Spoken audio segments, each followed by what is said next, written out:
So welcome, welcome. Hope you are all doing amazing. As always, a pleasure to connect. And yes, if you read the description, today is more money talk. So let's just pause. If you are triggered by money talk at all, whether it's me, a Facebook Live, or other people talking about money, make sure you really lean in rather than saying, well, that, him, her, that looking outside and saying, well, that's wrong. Just have a different perspective, lean in, because the truth is money on its own is neither good or bad. It's neutral. It's totally neutral. You can do good things with money. You could do bad things with money, but on its own, it's neutral. So the question is, what meaning have you given it? Okay, so that's a little sidebar. Excuse me. So let me know you're here.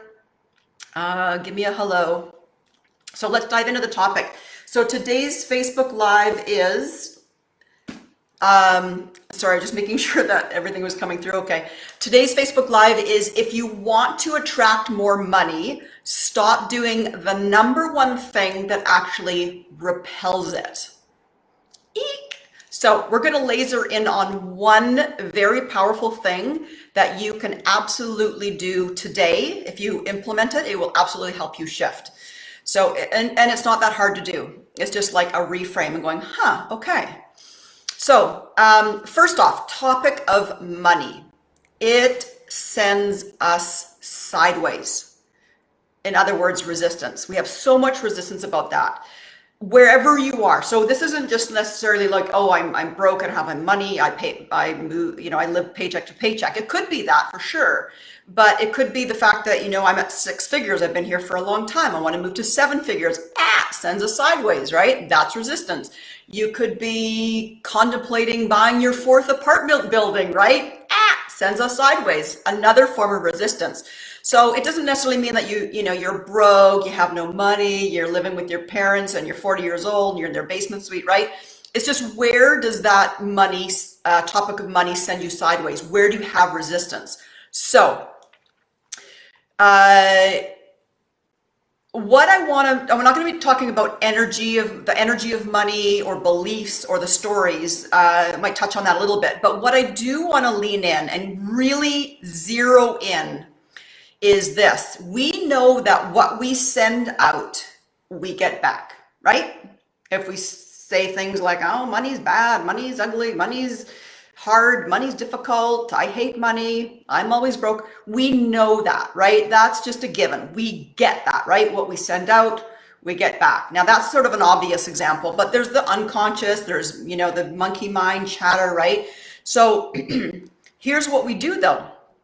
We know it, but we do it. We know it, but yet we keep playing the same money tape. We keep reliving the same money story. We keep repeating the same money narrative. Am I right or am I right? Bills come in, you get your paycheck. Maybe it's the first of the month. Maybe you've got to rectify some bills. Maybe you want to buy something. Maybe you see a really pretty outfit or dress or a blouse and you look at the price tag. Maybe you wake up in the middle of the night. Maybe you see others with money. Maybe you compare. Like whatever it is, we keep playing that money story over and over and over. I see it all the time. So if you're just joining us now, we're talking about, if you want to attract more money, stop doing the number one thing that repels it. And it's this idea that we continually have a narrative, whether it's conscious or not unconscious. I would probably bet it's both. We're aware of it sometimes, but a lot of it's probably unconscious.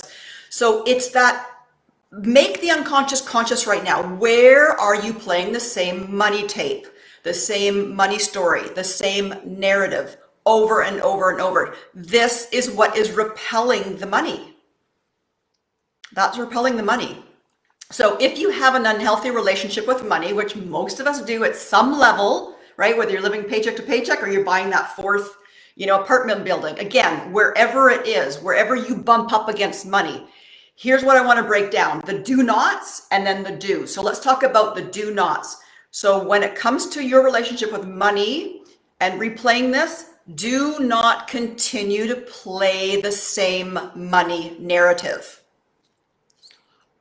Stop playing the same story, the same tape. Stop thinking about money. Stop obsessing about money. I know easier said than done, but I'm going to make this easy for you.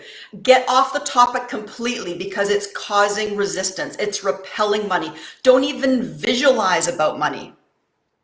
Now I can hear some of you, I've been following you for a while, Jenny. You talk about conscious wealth creation and the creative process and how you turn things, thoughts into things. I thought we're supposed to think about what we want, such as money.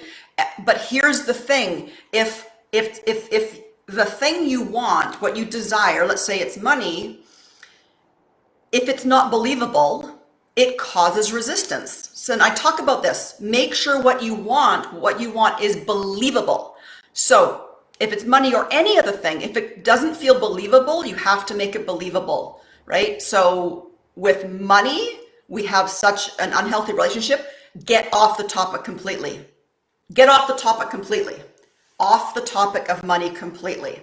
So and in practical terms, I'm going to come full circle to that. But in practical terms, you may be thinking, well, get off the topic of money. That's easier said than done, Janine. What I got to pay bills. I got to do, I've got to look at my bank account.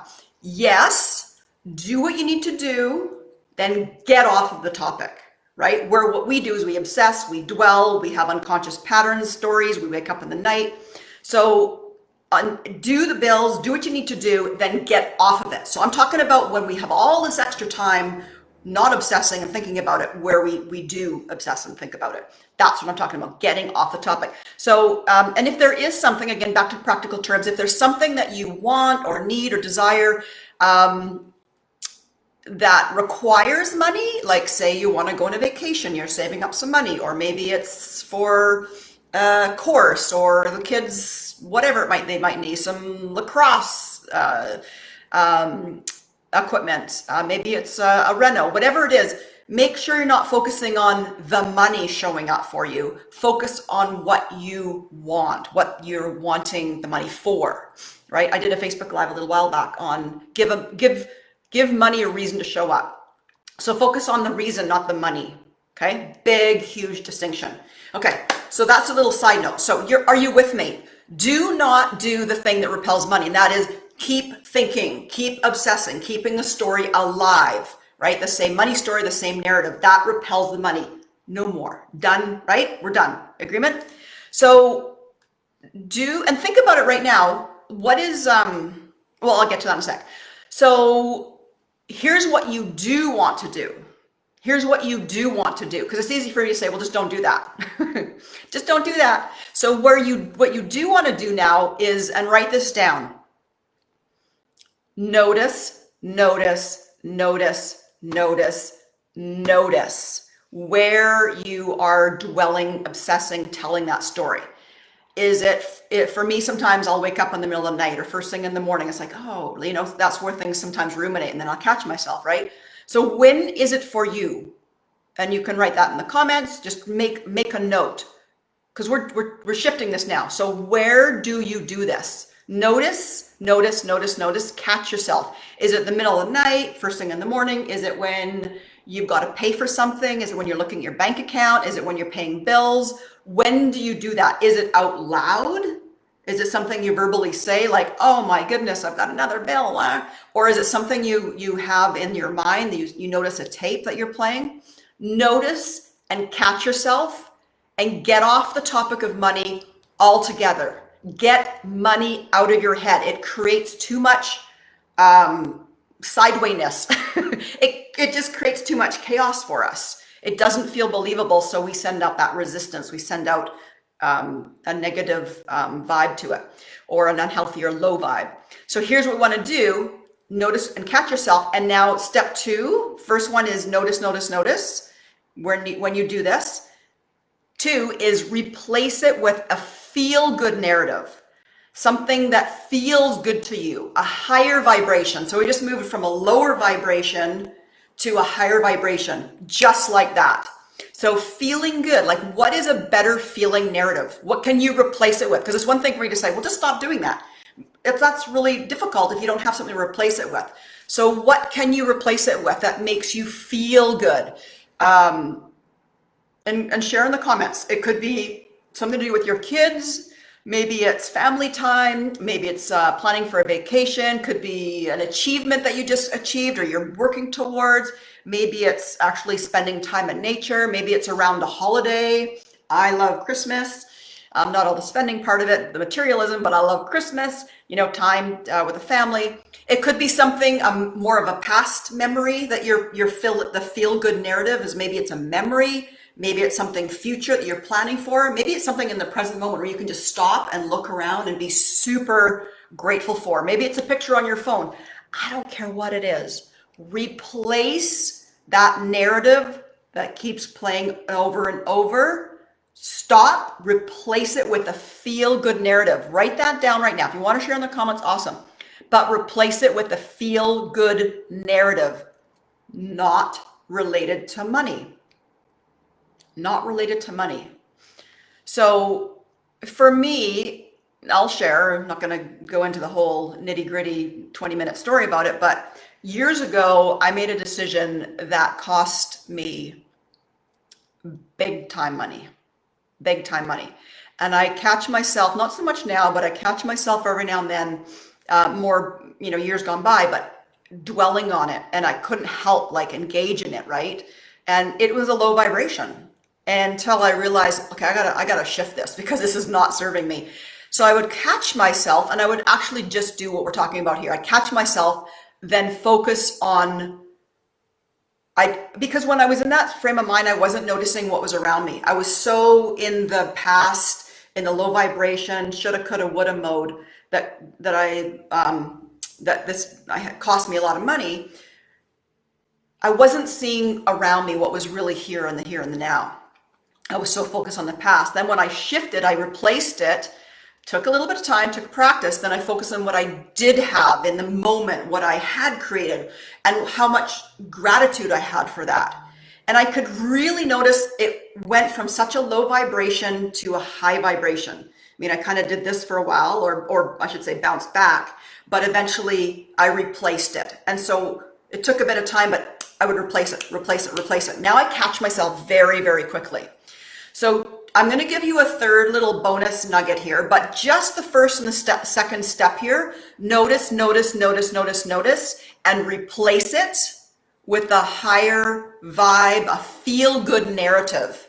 Catch the low vibe narrative, replace it with the high vibe narrative. Because that story that we're telling, it's huge. It is the number one way that we're repelling money. We don't realize it, but when we continue to have the thoughts turn into the feelings, we're pushing the feelings send out a vibration saying, not worthy, not deserving, don't want the money, money's no good, right? Whatever that story is. So third little bonus in terms of helping you with money and not repelling it is boosting the feel-good narrative. Yes, for sure, with money, but more in a general sense. So you've got the new narrative, the new story, the new thoughts. But what feel-good activities can you do now on a daily basis, on a regular basis? Whether it's in the moment when you notice the low vibe story you're telling, but even just as a practice to include high vibration activities. Because the more you practicing high vibration, the less you're going to be engaging in low vibration thoughts around money, around anything. So make a list of feel-good activities, right, that you can practice on a regular basis. I do this with some of my clients. It could be dancing, music, hugging someone, patting your pet, playing with your pet, spending time in nature, watching a funny show, writing, anything that puts you in a feel-good. Not rocket science, right? It's just a matter of implementing it. So those are the two real biggies: is notice, replace that narrative. So, and here's the deal, is when you switch that narrative into a feel-good mode, into a higher vibration mode, you're not just doing it just to feel better. You're doing it also to be more connected to you, your truth, to creator, to source, your inner being, God, whatever that is for you.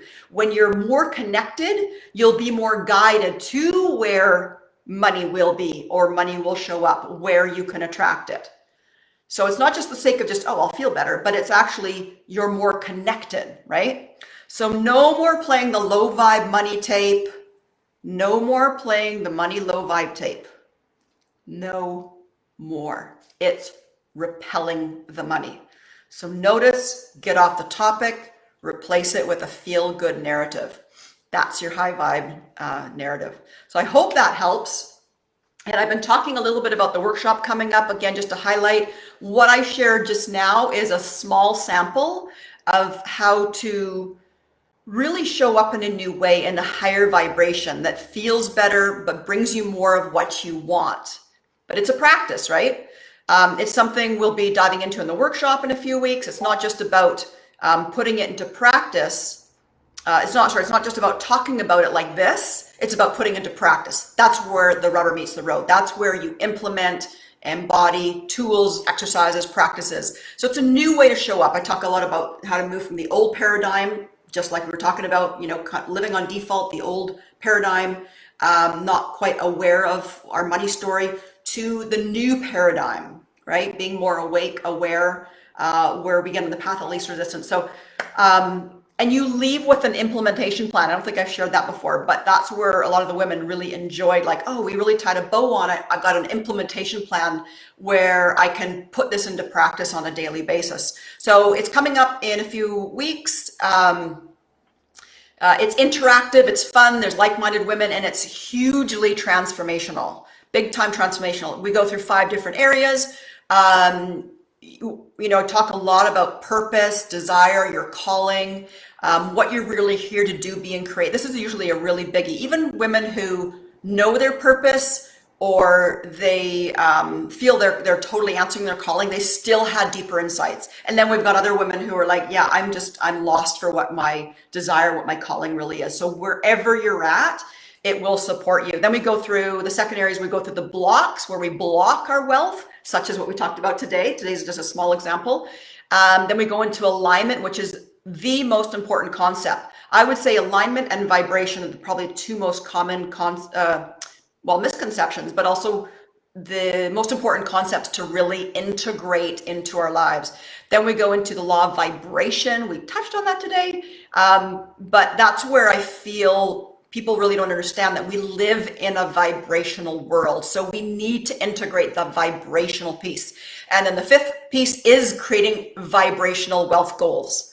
So it's the missing piece. And then we end with putting an implementation plan together. So thank you to all the women who have registered. We always have such a great group.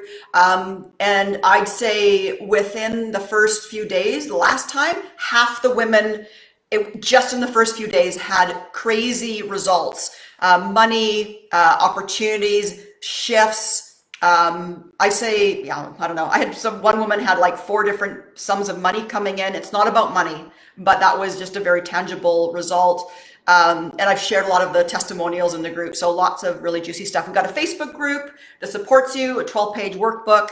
And this isn't about adding a lot of extra work to your life. This is about making your life simpler. Is that a word? Simpler? I think so. It's regular $194. It's $97 early bird. So the date is Saturday, October 23rd. It starts at 10, ends at 4, goes by very fast. 10 o'clock in the morning. This is Pacific time.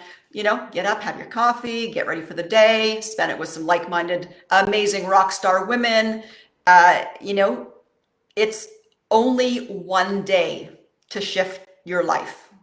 One day. So if you are interested, comment workshop and I will send you the link. And again, thank you to all the women who have said yes. I'm excited to connect with you. I know that some of you have done this workshop too. And I think there's a few of you that have actually done the workshop 3 times. It's always a little different depending on who's in the group. And I tweak it because I'm just tuned into the group and we always cover the content, but sometimes I'll just kind of like lean in to certain ones more than others, depending on what I'm sensing is needed. So thank you for tuning in. Lots of love and thanks for your ongoing support. And I look forward to seeing you October 23rd in the Conscious Wealth Creators Workshop. We'll see you soon. Bye.